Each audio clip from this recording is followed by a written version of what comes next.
Hey Leo, I'm Eleanor and welcome to Peaches by Starlight Tarot. This is your weekly pick a card reading where we will be exploring your monthly energy of the star, which always shows up in dark times to help renew your faith and your hope. And this week's energy of Snapdragon, which is releasing your anger. And I like to talk about not letting it go in a way that you're suppressing it or running away from it, but how to put it to its best use and to process it. So not releasing it without processing, that would be an unhealthy recommendation, honestly. So anyway, your annual reading where this came out, your monthly reading where this came out, those are linked below where you can see me shuffle on camera. They pop out. I talk more about them. I'm using Bird Messenger and the Tarot Leaves. I have stack 1, stack 2, stack 3. They're timestamped below. You can skip straight to the one or more than one that you want to listen to. These are general, so if you'd like a personal reading, my Etsy page is linked below so you can get something more in-depth and more tailored, targeted towards what's going on with you. If you hear anything that is helpful or serves you on your path, hit that like button, please. If you hear anything that you feel is going to serve someone that you know, please share with them. Subscribe if you'd like to keep up with the 5 readings per sign that I do every month. Comment if you have any questions or would like to engage me in conversation about anything we talk about here. Okay, so stack 1. You have the High Priestess in reverse. 2 of Cups.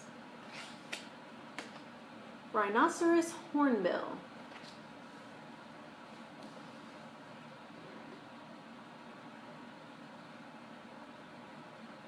So, this is going to be talking about a call towards having total trust in your partner at this time. The story with the rhinoceros hornbill is once the female has chosen her mate and they mate, she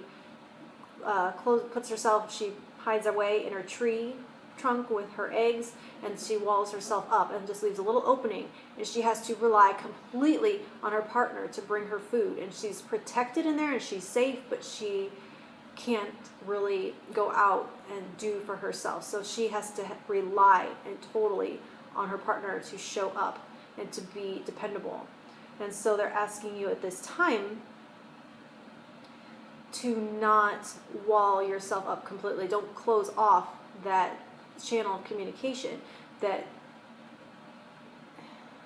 if you are experiencing anger and frustration from external circumstances, that your partner is there to help you at this time, and you have to trust them. Trust them to not judge you. Trust them that if you are bringing the anger into the situation and discharging it on them, or not communicating it with them, and so they might not know what's going on with you, that can create a rift and can create strife. And so you have to not wall yourself in and close yourself all up. You have to be able to let them in, leave that avenue open, because they're there to help, and they can't help if you close yourself off.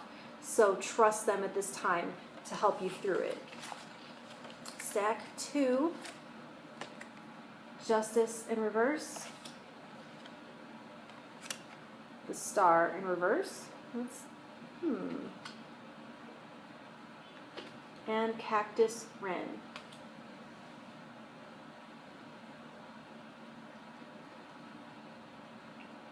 The thing about Cactus Wren is it lives, see those spiky thorns of a cactus, they keep most things at bay.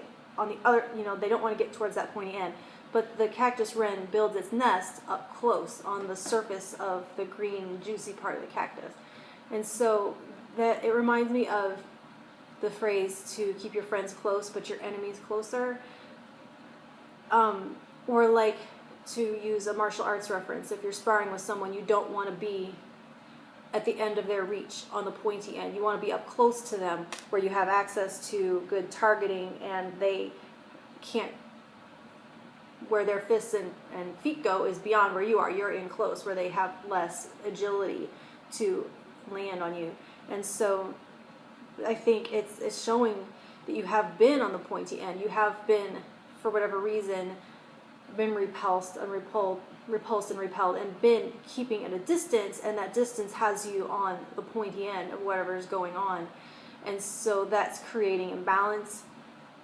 You're starting to lose hope and faith. It's like, it's getting frustrating to the point of making you angry.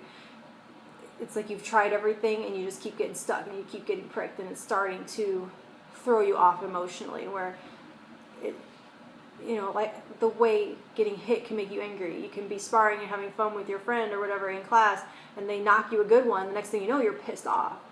And so I feel like that's what's happening. And so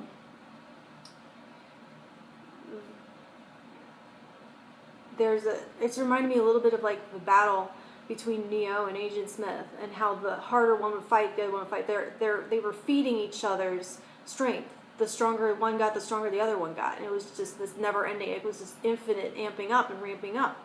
And it wasn't until Neo gave in, as it were, then Smith collapses. So I guess I spoiled it, sorry.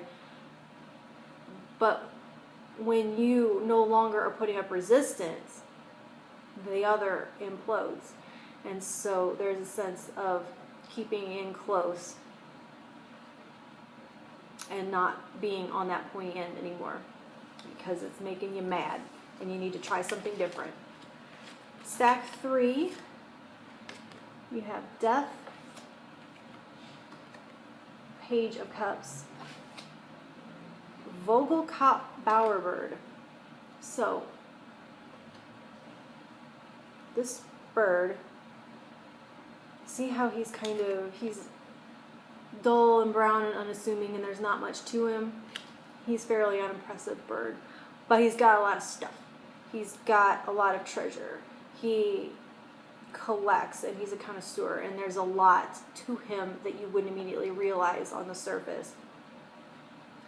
So the star right here, the star and the stuff, the star is trying to light your way through a difficult transition. And so there's a sense where the glittery things that this wren has is what's glittering on the other side of this transition, and you need to move towards that. But if you're only seeing that what's on the other side of this transition, it's as though that at first glance it lacks luster. And so there's a sense of whatever, like with the Death card, something has to fall away, something has to die away. You have to be able to surrender something and let something go totally, shed it like a skin that you totally disidentify with. The way if you cut your hair and your hair is lying on the floor, you don't have feelings about that hair on the floor. It's not a part of you anymore. And that's how completely you have to be able to let go. And so if you haven't disidentified, if you haven't disengaged and let that die off, then there's that fear of losing, because that's still a part of you and you don't want to let it go. And so that can, the whole Yoda thing, fear to anger to whatever, but it's getting you through that series of emotions to anger over having to let something go when what's coming in doesn't look like that it's that great anyway. And there's a whole lot of what's the point. And so what they're telling you here is that the gifts and the treasures that are coming in aren't immediately apparent, and that right now that might just look like a star in the sky that you can't actually reach, but there is something glittering there below the surface. But you have to be able to, you won't see it from this distance, you have to be able to move towards it, and you have to be able to open up to wonder. When I see this Page of Cups here in relation to all these other things, do you remember the movie Hook with Robin Williams? It was a Peter Pan movie, and he's with the Lost Boys, and they're all sitting at that banquet to eat, and they all have these empty bowls and it's all the service, and there's no food there, and all the boys are just chowing down, they're digging in, and Robin Williams as the adult is sitting there going, what the fuck is going on? There's no food here. This is awful. I'm hungry. And so when, they go through a whole thing, and by the end of the scene, he's able to see it the way they're seeing it, and all of a sudden, this food, all of this fried chicken and cupcakes and all this delicious, amazing, I'm making myself hungry, food appears out of thin air when he's able to access that childlike mind and believe and wonder and trust that it is there and that it will appear, and then it does. Okay? So that is your message. I'll talk to you in a week. Thank you.